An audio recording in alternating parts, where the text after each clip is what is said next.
Admiral Walker-Jones, as he introduced himself, took salutes and offered handshakes to the military men of our group, who had lined up to greet him with me. As the rest of his entourage deplaned, he introduced certain ones of them to us, but to be honest, I forgot most of their names as soon as I had been told them. The 10 men and women who had accompanied him were most likely his aides or advisers, and were all dressed in uniforms of different types, presumably depending on their branch of the military or rank they had attained.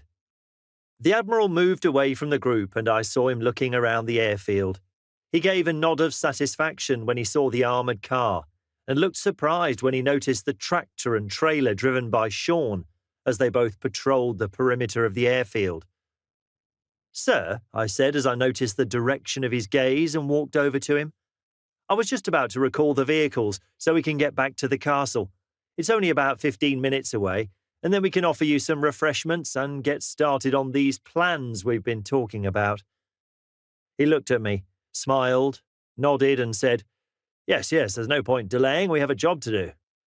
"We have kept the rear of the armoured car clear for you and your people to use," I said, raising the radio to get them to come and pick us up, but stopped when he held up a hand. "I'd rather prefer to ride in that wonderful-looking contraption, if that's all the same to you," he said, pointing at it with a smile on his face. "I have heard so much about these vehicles you have created. I must say I can't wait to see how effective they are." He paused and added, wearing a frown, "Of course, if you don't mind, that is." Chuckling at the eager look that had come across his face, I replied, "Of course not."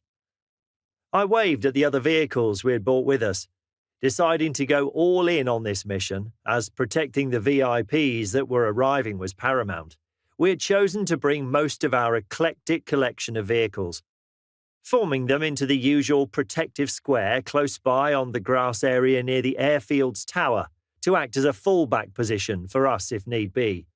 My Volvo, the bus, and military lorries, all converted to survive in the new world we lived in, looked normal to us, as we were used to them now, but to anyone who had not seen them before, they must look outrageous and Mad Max-like.